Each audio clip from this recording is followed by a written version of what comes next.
Oh, Hilton stay, your beds are soft and cozy. No lumpy couch, no stiff futon, no shower line at crack of dawn. Oh, Hilton stay. When you want holiday comfort you can count on, it matters where you stay. Enjoy comfortable rooms and friendly service when you stay with Hilton instead. Save up to 25% this season when you book with Hilton. Hilton for the stay. Terms apply.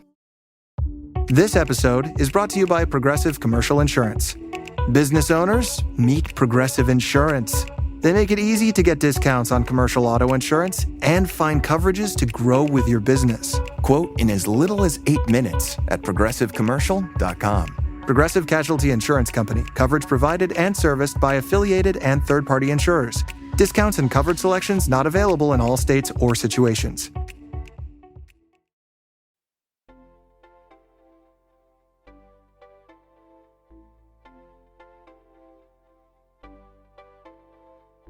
Hello, everyone, and welcome to Nerding Out on Neurodiversity, the podcast for all things neurodivergence. I'm Dr. Matt Zakreski, clinical psychologist and professional speaker, and I'm happy to be your host through the wild trails of the neurodivergent world. And I'm Jake Noonan, educational coach and humanities teacher, your co-host and producer, and I'm thrilled to help share the stories and the experiences of wonderful people in the world of neurodiversity.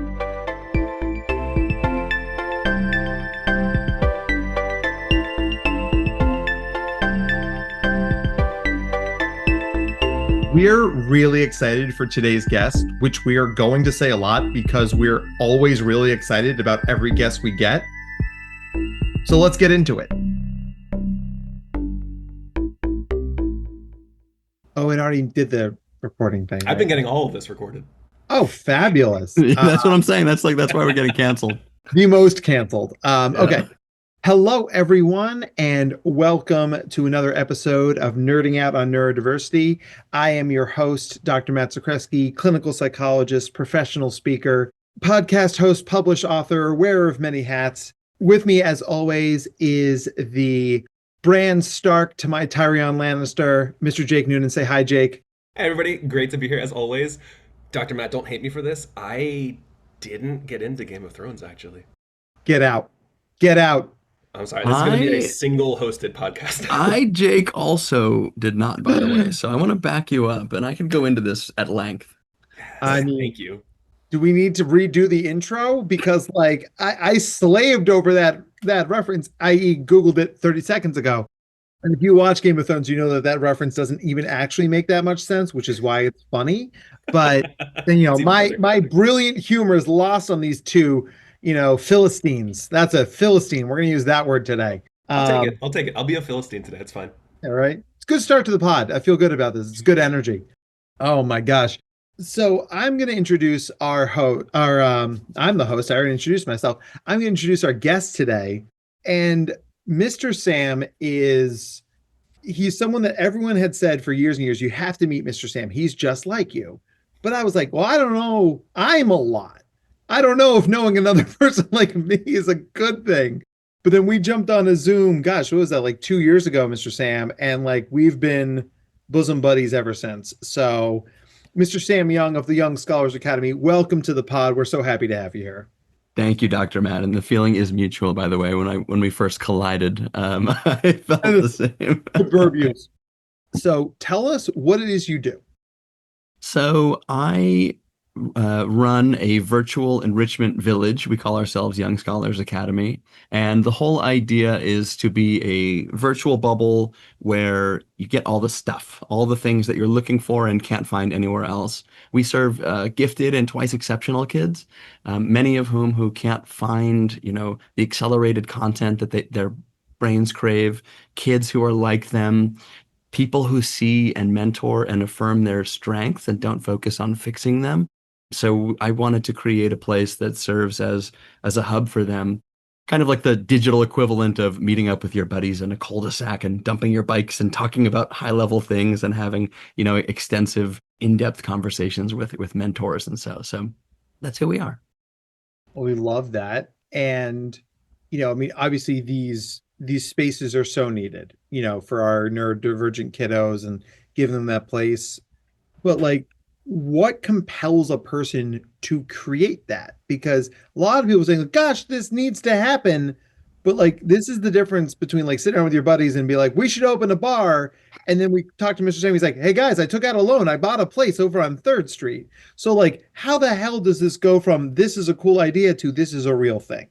Yeah, there's a lot of backstory there. I guess I kind of briefly answered your question, but like many, I saw a problem, like you said.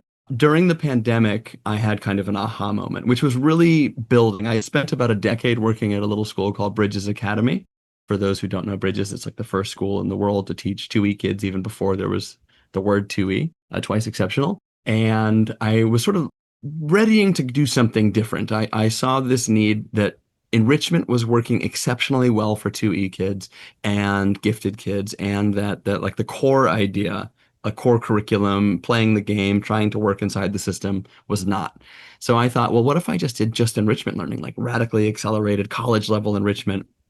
And right before the pandemic, I was like, I'm going to start a micro school because that was the only language in the lexicon that I knew, right, to do that, where you can kind of play by your own rules. And then the pandemic happened, and parents of kids I was teaching were reaching out to me like, hey, we have these, quirky cousins in Florida, or we have, family or friends in New Mexico. Can you teach them? Would you teach them? I thought, well, heck yeah.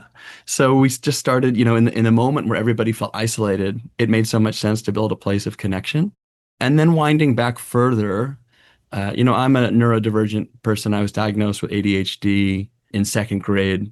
My dad, very much twice exceptional. I often say he actually died from being twice exceptional. He just did not have the executive function abilities. He was an artist and super creative and was always grounded when with my mom, and then my parents split, started, dating someone else. And when that relationship ended, he truly fell apart. So I'm not diagnosed as 2E, but I often kind of identify with that group of just having like, an early diagnosis of ADHD, undiagnosis of dyslexia, and then having strength areas, and just spending so much of my life feeling like really stupid and like I'm bad, I'm a bad student, I can't read, all these things. And I just thought like all of this together, God, what if we just did it better? What if we just did an early intervention so kids don't have to feel those feelings or struggle the way my dad did? What if they could just be awesome and be told they're awesome and connect with awesome kids? Like, how much different would that trajectory look? And we get to see it in how much you change the trajectories of these kids. And Sam, I've known you a long time. This is the first time I've ever heard the story of your dad. And thank you for sharing that with us. That was a powerful moment.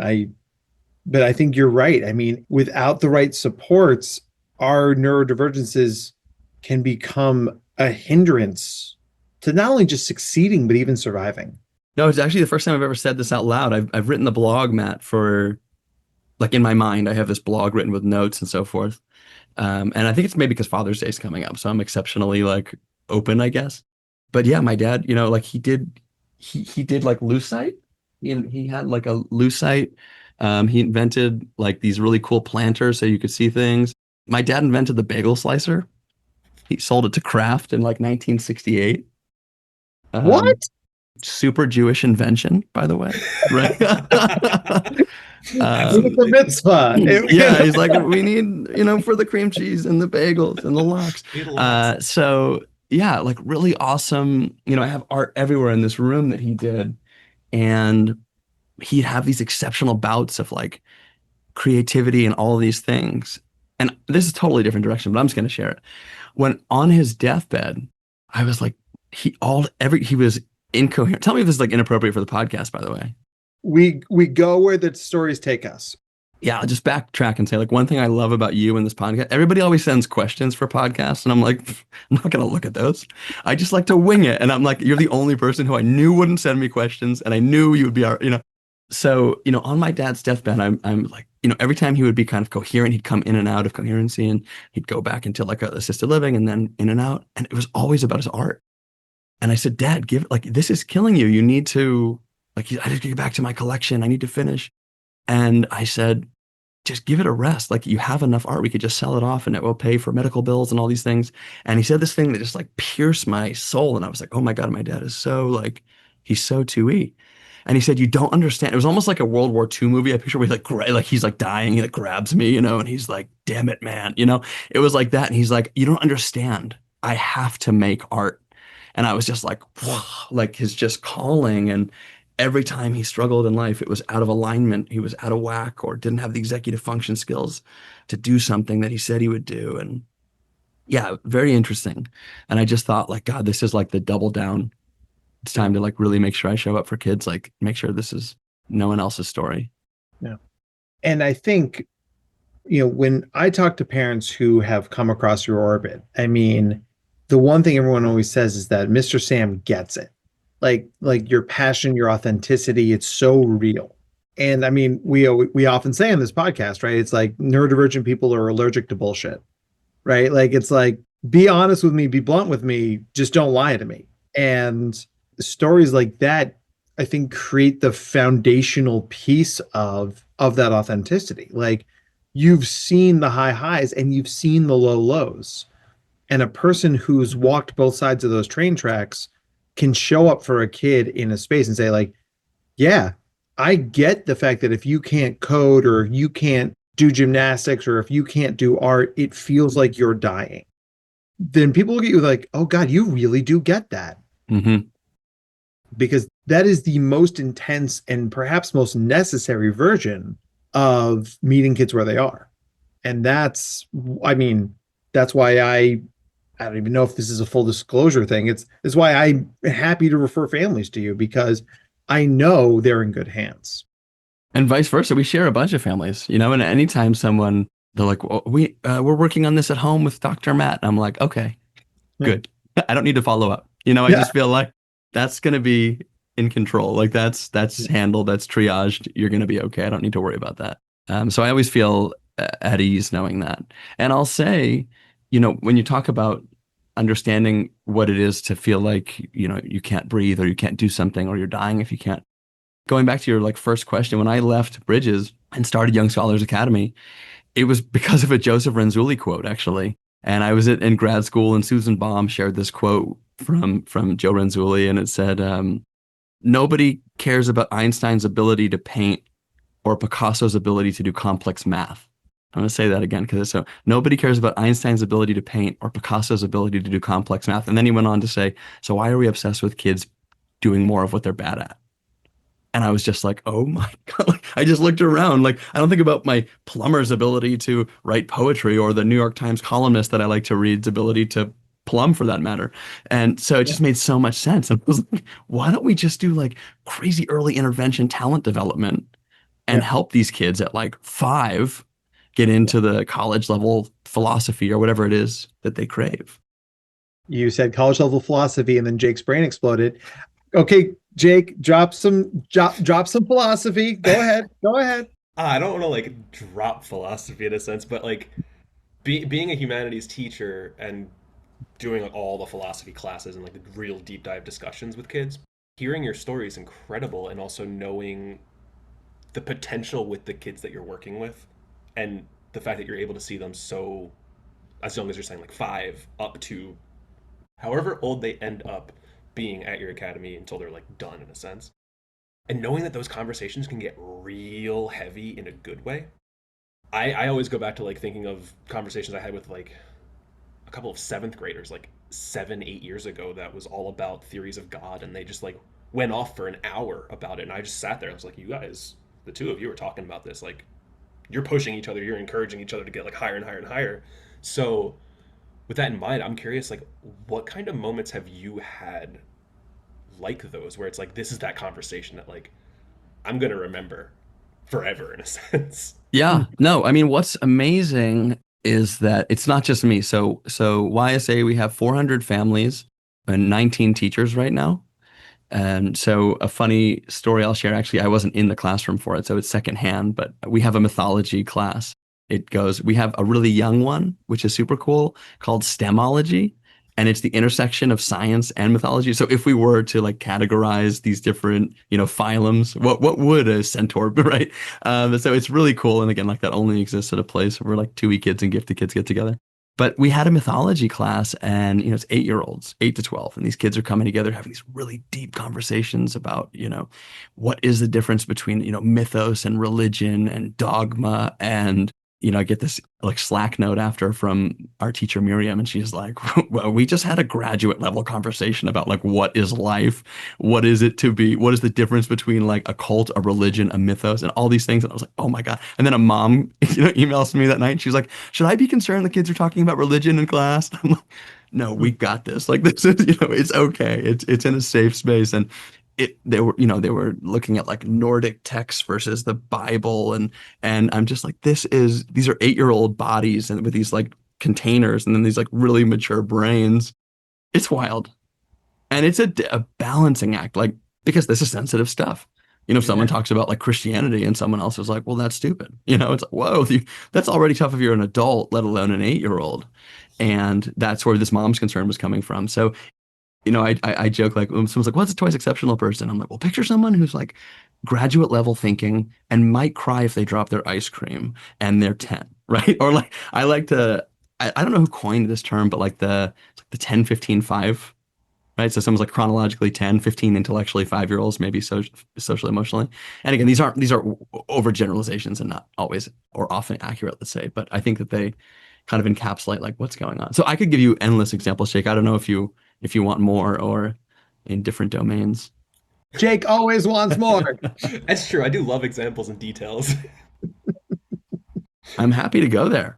Yeah, I mean, I'll try to, so a STEM one, we have a coding class where kids are actually creating their own like GPT models. They're creating sim brains. So we're doing AI, and they're looking at like large language models, what makes one up, how do you interface with one, what's the back end like, and then they build one.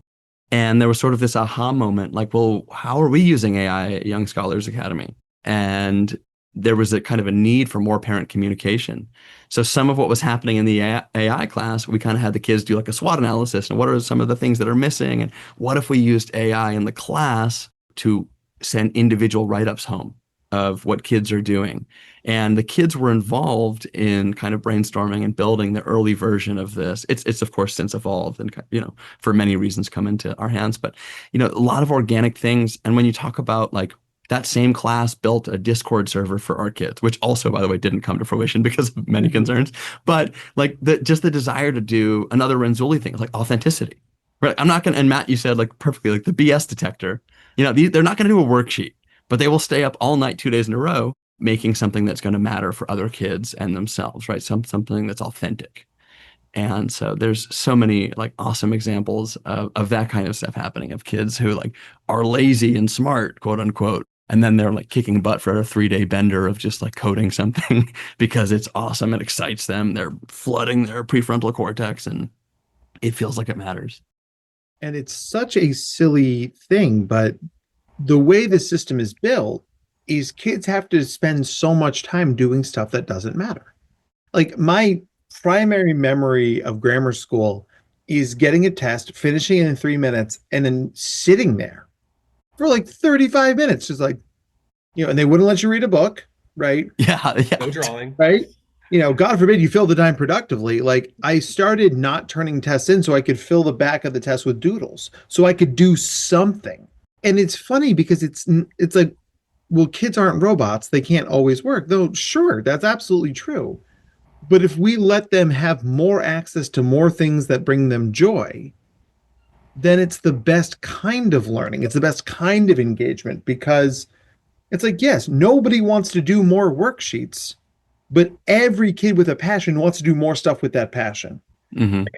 Like, there are Legos in this room? Well, then pour me a cup of coffee because I'm going to be here for a while, right? And instead it's like, well, Lego time is over. It's time to do kickball. And the kid's like, but I just got the Legos. Right. The Legos are here, and I don't even like kickball, but that's way over there. It's wild to me that we've worked so hard to take the focus away from the things that the kids love and want to do. It's the Lego example is a good one, I think, especially because it reminds me a lot like deep work, right? Like as an adult, I always say it like takes more time to get set up to work than it does like when you're really going to do real work, like writing your book, Dr. Matt. Yeah. Oh, by the way, I told you I was going to do. Are you ready for this?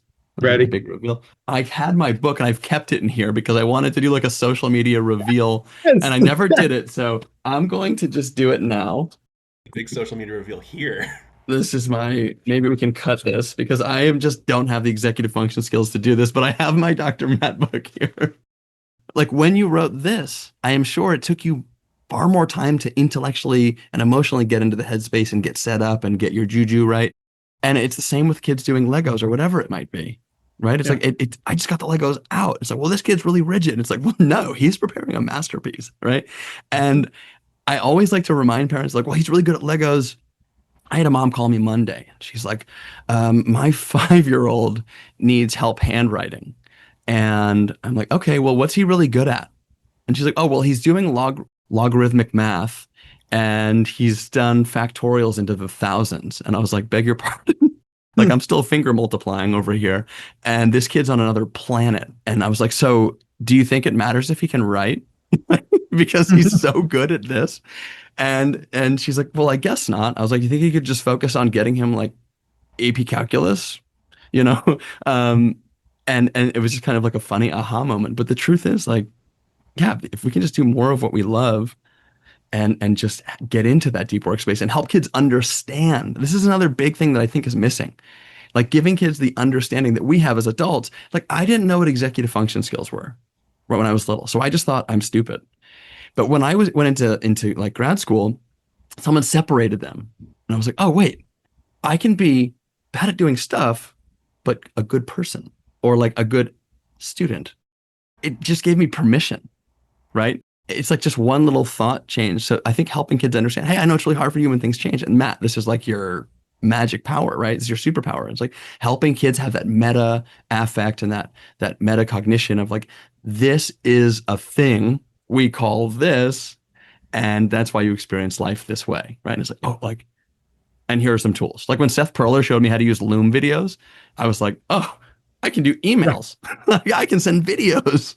Like that's really tough for me, you know? And like one more just quick story, because I was thinking, Jake, as we were talking about stories, we have a kid who's dyslexic, 9 years old, never wrote anything, and his mom signed him up for a creative writing course, which, you know, we were nervous how it was going to go for him.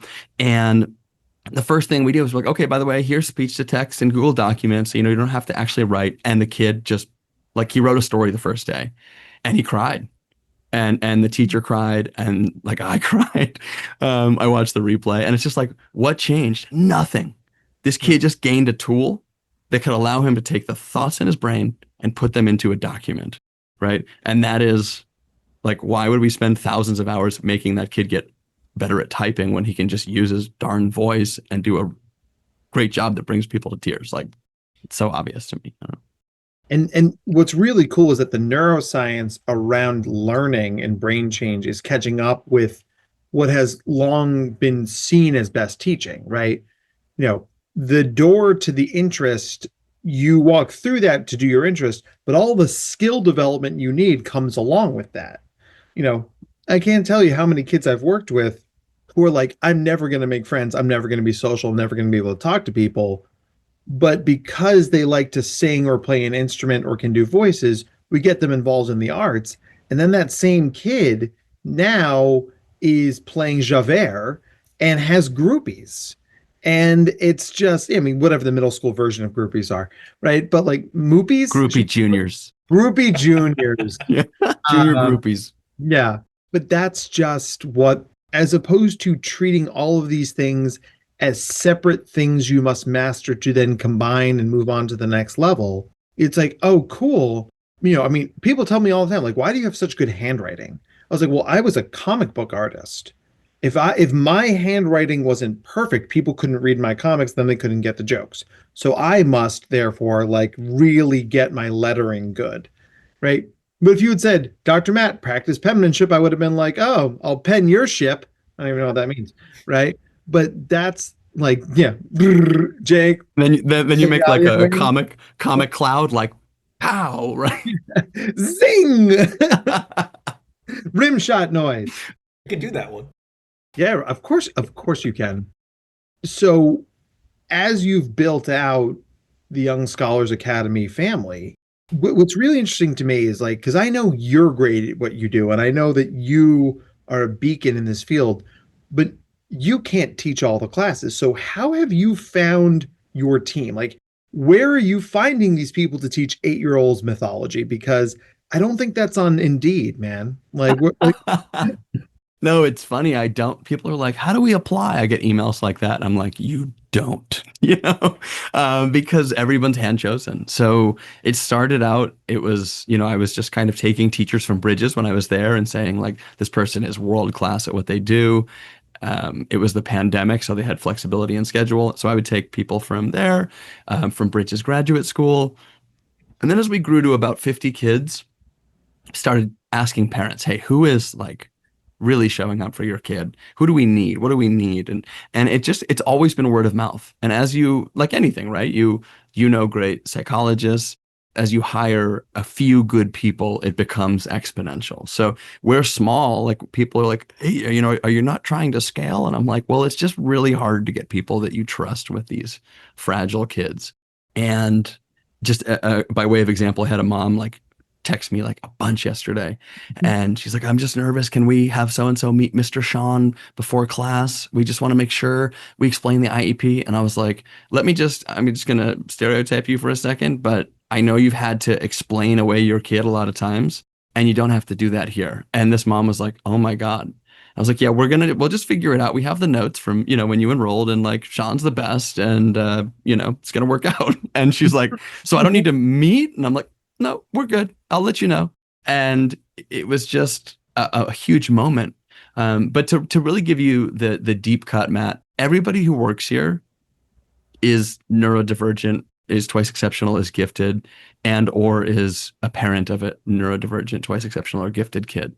And so it's like, I joke that sometimes I want my teachers to like chill out at night because they're working hard. They're messaging me Saturday at midnight about a kid, and I'm like, "It's Saturday. Like I need a little," because they just care. Like their brains are spinning. They care so deeply for these kids. And we had a parent mastermind 3 weeks ago, and I was like, what makes the big difference? Like, we have parents who have been here for 5 years, parents who have been here for 5 months. Like, why do you keep coming back? And they're like, "It's your teachers." I always joke when people are like, "Oh, we want Mr. Sam classes," because I've just like officially like retired from teaching. And I'm like, my motto is that if you get my classes, you're getting ripped off because everybody's better. My goal was like, everybody's better than me. So I want to be the worst. I want to be like I hate this, but like the dumbest person in the room, air quotes, right? Like I want them to outshine me. And I think I know that they all do. That's just like absolutely incredible. Like from a teacher's perspective, because like I've been teaching for about a decade now, and I've had my share of negative experiences with like leadership positions in administration where it's like the reverse, where they're not seeing it as the teachers are, or they don't want the teachers to be better than them or smarter than them, quote unquote, and they make that known. So it's incredibly refreshing to hear that it's the complete reverse for you and your organization. Well, you can't be a strength-based program if you don't believe in strength. Like there's so much. I mean, we have kind of two missions. Like the front is empowering kids, and the back is building an empowered village of mentors, right? And the front end, it's all about the back end, right? Like if you have really good mentors, they're going to outshine you, and they're going to come up with the best ideas and the solutions and find the things. But yeah, I mean, you can't have an ego, and I think a lot of admin maybe do. They feel threatened. It's hard, I think, for some, but that just stands in the way of success or progress, for true progress, I think. I had a good thought, but I lost it. It will come back. And like part of believing in strengths, I think, is an honest assessment of where kids stand in various things, right? Like part of the problem with the grades-based system is you're either good at it or you're not. A 93 is always a 93. And, as three very smart humans on this call, we've all gotten 93s on tests that we didn't fucking deserve, right? Through raw talent or luck or looking at Susie Johansson's paper or whatever it is. And it's the sort of thing, but the way the system is like, "Oh, cool, you did well. Next, we're moving on to the next thing." It doesn't encourage that reflection and that growth. And thus, skills remain static, right? But if you reframe education as a constant journey towards growth and improvement, the improvement is the goal, not the destination. And that's what I've seen, is that it's takes kids a while to wrap their heads around that because it's so different than what they've gotten in other places. But once they do, it's like you take the ceiling off the building, right? Because if I can always get better at coding, or I can always get better at writing a short story, or I can always learn another obscure Norwegian god, then I will continuously level up. Like one of the foundational key changes in my life when I became a parent is that I realized the work would never be done. The house will never be as clean as I want it to be. There'll always be something out. The kitchen won't be done. The grocery shopping won't be done. The laundry won't be done. It will never be done, which can either be a death sentence or it can give you freedom. Mm-hmm. Because if it never can be done, then it never will be done. Mm-hmm. And you're like, look at me doing the most I can with the most I can do. If there is no upper limit, then let's just keep climbing the damn ladder, right? And see how high we can go. I just think it's a fundamental change that I wish more educators understood. Well, can I speak to that quickly? I think that's something that full disclosure, like I struggle with that. I mean, my greatest executive function weakness is like just total time estimation time. I mean, I wake up every day like it's going to be different, and then I go to bed. Today I will have executive function. Day, yeah. And then I go to bed every night and I'm like, boy, and I teach executive function classes, and I try to be very real with the kids because I think when you ask the kids, like I'm going in many different directions, but we had an open house 2 weeks ago. There was a family from Chile and they were there, and the way our open houses work, they come into the main Zoom room and then all the teachers open breakout rooms and you can go talk to them for 45 minutes. And so this family came on, they're like, we've wanted to sign up for a year, but we really haven't had the right time and so forth. We've been to the open houses and we met 2 teachers tonight. We want to take whatever they have. And it just showed me how important the relationships were. And I was like, well, what do you like about those teachers? And like, they're just like me. They have autism. They said the things that are hard for them. And this kid was like, I don't care what they teach. I want to be with these adults. And I was like, wow. I mean, I have goosebumps right now just thinking about it. So I think that I was just saying like, I teach executive function and I'm bad at executive function. That's why. And I think it's important to be able to say these things. So to that, Matt, I think I am working toward cultivating that mindset because I was working till like 1:30 in the morning and then canceled my 8 a.m. meeting today because I was like, I worked too late. I need sleep. I'm sick. There's no ceiling on the progress and there's no ceiling on like the areas where we're still working in their work in progress. Can I share one other quick little story that was to what Jake was talking about before? Is that okay? Absolutely. My goal is to have this be the most disjointed podcast you have ever had. Good luck. You're not even in the top 10, kid. Like you're gonna have over to go table, yeah. Bet you didn't see this coming. Now I'm gonna interview you. Okay, so you were talking about mentors and people being better in admin, Jake, and I had this thought. It's like kind of this used to drive me nuts. So for those who don't know, Dr. Susan Baum and Dr. Matt knows her very well. Sue is like the Fran Drescher of 2E, right? She's like this incredible. She wrote the book. She literally wrote the book Gifted and Learning Disabled. Okay. And she's like this woman with this like, she sounds like Fran Drescher. I have to say it. I don't know if Sue's going to get mad. Sue, if you're listening, I love you. We all love you, Sue. And this is not an inapt comparison. But Sue is just like the most amazing personality. And she's just like this evangelist for strength-based living. She just exudes it. I don't know. I'm not going to speculate on her age because I'm a gent, but Sue like gets up earlier than me and goes to bed later than me. Like she is just driven by like nuclear power. Like it is unbelievable. And when I was at Bridges, I was hired to be a history teacher. I was a history teacher and a debate teacher. And every day I would see Sue, she'd compliment me for some other enrichment elective that I started. I started a senior program on adulting.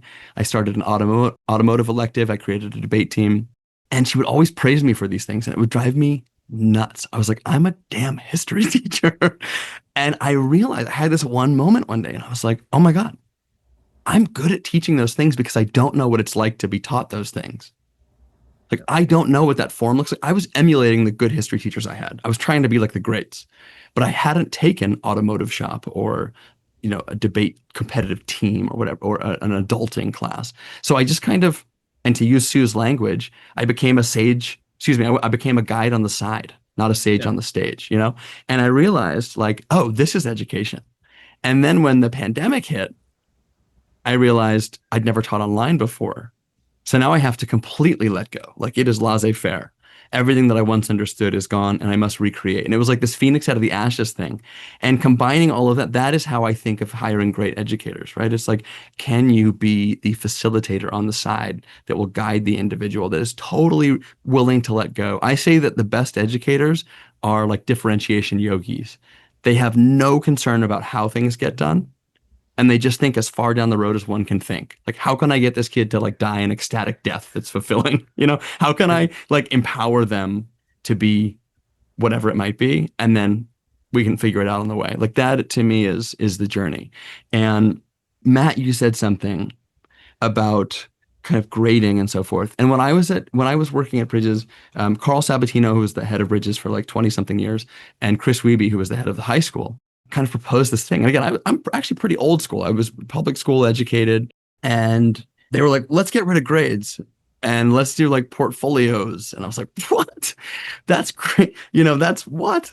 And I wasn't sure I got it at first, and we didn't go with it at the time. And that's when I started to actually realize I'm very like resistant. I'm not like a joiner. So I'm like, I don't like this if it's new. And then eventually I'm like, actually, that was a good idea. But the ship has sailed. So I really caught on with that. I was like, this is really a great idea. And then the school didn't go with it. And I thought, why are they not going with it? And a lot of it is and I'm not speaking negatively about Bridges or any institute. I love Bridges. I'm very close. We run their after school enrichment. We run their summer program. But a lot of it is just like the bureaucracy and the red tape. Like it is very difficult to exist in an aligned system with colleges and offer portfolios instead of grades. But I started realizing like, the labor loop, you get out of school, you're in debt, you have no work, everybody wants experience, and you're in this catch-22. And these kids get wrecked. Like the data show, like so many twice exceptional and gifted kids fail to launch. They're profoundly talented in some spaces, and they can't get that first work experience. But guess what? When you're really good at something, like people don't care if you're quirky. Like Matt, earlier you said like, what if they're going to make people? The best way to meet people, get really good at stuff. Yeah. Like my uncle is like a really big Hollywood guy, and he's a quirky, unique individual. And there's just something magnanimous about him because he's so talented and bright. You gravitate to him. And I think like that's our kids. Like how can we help them just be like profoundly good at something? So anyway, all this is to say, we recently had this amazing idea where we're going to have kids build portfolios, and we piloted a class this last year called Fellowship. And it's Young Scholars Academy Fellowship. And I was like, well, how can we go back to like apprentices? Because trade schools are dying. And I was like, how can we do like intellectual trades? So a kid's like, I want to write a book. I'm like, great. We're going to go through 40 weeks of that. We're going to show you like what does writing a book look like? Let's break it down into the pieces. What's the ethos of that? Who has done it? Who can mentor you? And then you're going to deliver it at the end of the year. And there's accountability, and it's real, but it's something that you chose. And like that to me is like, that's portfolio building. When this kid goes and interviews for whatever, it's like, look, I may have failed a bunch of classes. I also may have had like an off the charts IQ and like really great grades here. And my SAT scores are through the roof, and I wrote a book. So don't look at those failed classes, And I think that's so important for these kids. Like, to quote another giant from our field, Christina Collins, like, we want to search for strengths. We don't want to be deficit detectives. And it's one of those things. It is objectively hard to write a book. I know. I did it. Holy shit. Like, it's right there. Mr. Sam's holding it right there. Thank you, Vanna. Walks off stage. Yeah. Good night, everybody. But it's objectively hard to write a book. So if a kid can write a book in middle school, I don't care at all that they got a C- in gym. Like, I could not care less. Like, it's, I tell the story a lot, but like, there was a kid I worked with many years ago who we got him into this very elite private school on the main line in Philadelphia. Jake, it's the one that has a helipad, because every private school needs a helipad, of course. As you do. As one does. And he had to walk across a very dangerous, he lived in Chester, Pennsylvania. It's a very dangerous town. He had to walk across Chester, take a bus to another bus, and then walk 3/4 of a mile to get to school. And they recruited him ultimately for his track abilities. And he ran the 110 hurdles. And his season went first place, last place, first place, last place, first place, first place, last place, first place, last place, last place, first place. And the athletic director wanted to cut his scholarship. He's like, this kid lost all these races. I was like, hold on a second. And of course, it's me. And I'm not skinny by any stretch of the imagination, but I was the smallest guy in the room because a lot of older white dudes who work at a private school. There were some suspenders there doing the Lord's work. If you feel like, Bless them. bless them. I was like, did any of y'all ever run the 110 hurdles? They're like, no. It's like the 110 hurdles is one of the hardest events to win. So I think we should pay more attention to why this kid managed to win 7 out of 12 races rather than the 5 races he lost. And he always came in last place. And when we asked him, and this is when all the people in the room always get a little quiet and sad. I'm like, when we asked him, like, why'd you lose the race? He's like, well, I won the races on the days that I got to have hot breakfast. Because this kid who was from a very poor neighborhood who had to travel almost 2 hours to get to school every day, they didn't have a lot of food in their house. And what food they had, he gave to his little sister. So like the intervention became, we're going to save this kid a hot breakfast. And all of you stupid adults are going to shut up because winning is hard. Losing is easy. A kid can win. I'm going to focus on that. And I'm going to amplify as many things in that environment as I can to keep that kid winning. And so much of the language we have around these kids is, sure, yeah, you are the youngest person on the East Coast to ever have a patent, but badminton, Right. Yeah. Yeah. You at times get upset when you don't draw as well as you'd like. That undoes that installation you did in the Met. Yeah. No, I mean, and not even, we haven't even really spoken about the internalization of this. And kind of going back to the beginning about like myself, and I know many of us here, I don't know you as well, Jake, but I know Matt, you in your journey early in life. Yeah. Like the validation of, yeah, everybody says I can't do this thing, but I've done this thing, right? Like I've written the book. I've won the 110s. And what you just said is like, it's like the Black Panthers, right? They were like, well, all these kids and they're like, oh, these young African-American kids, behavior problems. And they're like, no, these kids don't have glasses and aren't eating breakfast. Like if we just give them those things, and everyone's like, no, it's because of the behavior. And it's like, no, that's racist. That's just because you don't like people that are brown. These kids just can't see. Like, yeah. I mean, exactly. That is such an amazing victory. Good for you, Matt, for defending that kid and just asking, hey, what's up with the discrepancy, buddy? Like such a logical. No, we're going to cut him without asking. Yeah, I mean, if there's a thing I can always do and will always do is that I will be a fierce advocate for these kids because it's amazing how few people do that, and that's why we keep those of us who do around because the Lord knows, like, if we can't fight for these kids, who's gonna, right? So we might as well do it. Okay, so Mr. Sam, we're going to start wrapping up because I know we're working on a time crunch here, which you've got 3 people with very poor executive functioning. I can extend, by the way. Shall I message the person I'm going to meet with and see if what we're going to do is we're going to bring you back for part 2 because it's going to deliver. It's going to deliver. We're talking empire levels here. The show on Fox, and in this situation, am I Taraji Henson? I would really like to be. I meant Strikes Back. Oh boy. I haven't seen Empire, by the way, and I hear great things. We might be in the top 10 now. We may have actually crossed that. Because we got to talk about Mr. Sam, the person, today. Maybe we'll talk more about YSA next time. It's a beautiful, wonderful place. But we'll jump into our wrap-up questions, and then you can give us your YSA pitch at the end because I feel like we talked about YSA a lot. I'm happy to go anywhere you want. So I'm definitely welcoming a part 2, and I will go. I'm not here to shill or anything. Like I think that what we're doing is awesome, but my goal is just to like share and help people feel good. I want people to listen and just hear like something that validates them and lets them know that they can let go a bit and that they can allow their child to be the way they are, or that it's going to be okay. That's the goal. And if people check out Young Scholars Academy, sweet, but that's not really. Yeah, we're not in the business of podcast episode as commercial, right? Like I hate those podcast episodes, but I mean, you sell the good work you do just by being the good person you are. So that's very easy. Okay.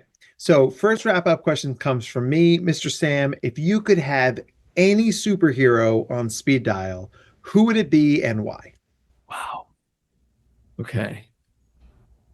I always liked Wolverine, and I'd probably just do the opposite of what he says in a situation. If I'm like, what should I do? And he's like, cut him. And I'm like, all right, I'm just going to walk away. No, I just always liked Wolverine. I think it'd be cool just to talk to him. No depth there at all. I just think that'd be cool. Who's yours, by the way? You are the first person to turn around and ask me that, which I appreciate. And since we've had so many of the sort of like Mount Rushmore of superheroes, I'm going to go super, super deep cut. Danny Phantom. Ooh, Cute. Looking up right now. loved Don't that know. show so much. Gonna get you all because he's Danny Phantom. Gonna get you all 'cause he, Had one of the best theme songs. Yeah, seriously. When The Ringer did their ranking of the top 25 Nickelodeon cartoon theme songs and Danny Phantom's came in 9th, it's like the only time in life I've written a letter to the editor. I was like, "You're wrong! How dare you!" That sounds strangely like Pokemon, by the way, with the gotta catch 'em all part. Well, and it's funny because even though the theme song was a bop, it really like it wasn't at all what the show was about. Like, I guess he did catch ghosts, but like, yeah, you're right, because that made it sound more like a Pokemon, Digimon, like Yeah, like capture them. Kind Yeah. of was though. Yeah. Ghost Zone. Ghost Zone. All right. Well, yes. So I would go Danny Phantom because I love an obscure pop culture reference. So Edgy. Jake, what about you? Ooh, my all-time favorite forever, always Gambit, 100%. I was almost said Gambit. I used to was try to so throw happy. cards at watermelons. Like I was like, I'm gonna try this. Never Blow worked. them all up, and also be from Louisiana's Thieves Guild. they did him dirty in the in the movie, but like the lore of Gambit in like the proper like comic books is like super deep and nuanced and really interesting. Who's your dialect coach? The Minions? All right, Jake, ask your question. Oh, okay. Before I even get to my question, I did want to highlight real quick that a shout out to the Black Panther Party again, because you were mentioning like the community feeding and everything. Huey P. Newton's legacy and the foundation for that is still doing a lot of that work. So like, love the Black Panther. Lightning quick story here. Are you ready for this? Okay. Long story short, I wrote my thesis about the Black Panthers in college. I was a history major, and it was about the African American experience in the Vietnam War and the ramifications of that. I read this book called Bloods. It's 10 chapters of 10 different African American people who were in Vietnam and then their story after. The first chapter is this guy, Malik Edwards. So fast forward, I get my first job teaching after an experience in France and some stuff overseas. I go to the school in San Francisco. I walk into the school and I say, "Hi, I'm Sam." And this guy says, "I'm Malik." And I said, "Sam Young." And he said, "Well, for saying last names, Malik Edwards." And I said, "Private first class Malik Edwards from Baton Rouge, Louisiana." And he said, "Boy, how the hell do you know that?" I said, "I read your book, sir, and you're in my thesis." And we worked together and we're still friends. That's incredible. Yeah, unbelievable. Unbelievable. So, he was one of the founding members of the Panther Parties from Baton Rouge, moved to Oakland right after Vietnam. Anyway. We may be asking you if you could throw in a word and see if we get him on the pod, because I would just make this noise the entire time. Oh, he's awesome. Yeah. Yeah, Absolutely. totally. I could do that. Cool. Yes, Jake, you had a question. I'm sorry. And I'm going to mess as the person I'm supposed to. You are all good. My question for you after that, I don't know if it'll be as good. Let's say it's a bit of a womp womp right now. Like, we'll just have somebody who was from the Black Panther Party, but here's my question. It's what's your favorite word and why? Now, this is quite superficial. There's really not a lot of depth here. I just appreciate when people from the United Kingdom say aluminium. And this, my favorite, I'd like to have some depth and etymology and things like that here, but I really just get a cheap giggle and it's not gone away. And I think my second favorite is also, it's tune. When someone says like great tune, like a tune, it's like they add a CH. I just get such a crack up about that. I don't know why. I wish there was like some really rich history and syntax that I was sharing, but yeah, I don't know. If anything, that's almost better because you're thinking further than just the word and like the meaning. You're thinking about like how it's spoken, the dialect, the cultural aspects. Because like I have friends that say 21, but they say like 21. Yeah. So, like those things definitely stick to me a lot too. I met someone we were traveling in Europe and they said tune, and I cracked up. And then they showed me this, like, when a song's really good, they make a big T like this. If it's a Yeah. pretty good song, they make a little T. And then if it's decent, they make a little. So I just thought, like, but then they don't even say a T sound. It's like tune. And that just says I'm enamored. I mean, I think we've got our next singing competition, right? It's just 4 Europeans sitting there, big T, middle T, tiny T. The Oh, UK's. it's not 2 tiny T's. There's never coming back from this. And then we can say one of our other favorite British pronunciations, which is, instead of controversy, controversy. It's an objectively better pronunciation, controversy. It's all about the emphasis. Right. On the wrong syllable. So this is good stuff. All right. So Sam, where can people find you? How can they learn more about YSA? Tell us all the good things. Yeah, I mean, the best place to go is youngscholarsacademy.org. On there, you can find our socials, whatever semester we have. We offer essentially 3 semesters. So in the fall, we have 16 weeks of classes. All the classes meet 1 hour a week. In the spring, 20 weeks. And then in the summer, we have 11 weeks of programming. And we also do Monday through Friday camps. So if people are looking to kind of dip their toes in, you can head to the site and check out whatever is going on at the time you listen to this. And one thing I'd like to just share is, no matter where you are, whatever you're doing in your child's gifted, twice exceptional journey, feel free to just reach out with any questions, and happy to show up and try to support in any way that we can, whether or not you're interested in, our program or not. Well, we'll put all that in the show notes. This is so much about the reason we do this podcast is to create community. And we're creating community, and we are trying to direct you towards places that might further that community. Like Mr. Sam said, like, if you are good enough at what you do, you draw like-minded people to you, people who are equally awesome and quirky, and you create families and networks and support systems. And, I'm so happy and honored that our journeys have brought us together. I'm proud to call you my colleague. I'm prouder to call you my friend. It's an honor to share this journey with you and, get to talk about all the great work you do and will continue to do. So, for all of us here at Nerding Out on Neurodiversity, thank you for trusting us with your time. This was a blast, a really great conversation. We learned a lot. We had some laughs. We took a lot of random side journeys, but that's pretty par for the course for us. So for all of us here, I say thank you and goodbye. Jake, you want to send us out? Absolutely. Take care, everybody. It's great to be here as always. Mr. Sam, thank you so much for being here. It was so much fun. Thank you. This was a pleasure. Thank you, boys. Bye, everyone. Bye, guys. Nerding Out on Neurodiversity is brought to you by Dr. Matt Zakreski and the team at the Neurodiversity Collective. To learn more about the Neurodiversity Collective or to be a guest on the podcast, please visit our website at www.theneurodiversitycollective.com/podcast. Audio and production by Jake Noonan. Show your support by subscribing, leaving a 5-star review, and telling your friends about us. Our Instagram and social media handles are at #NoonPodcast, NOON podcast.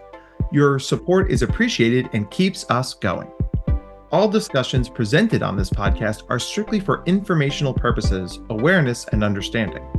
The advice presented is not and should not be considered to be therapeutic in nature. If you have any mental health questions, please contact your provider. All rights reserved.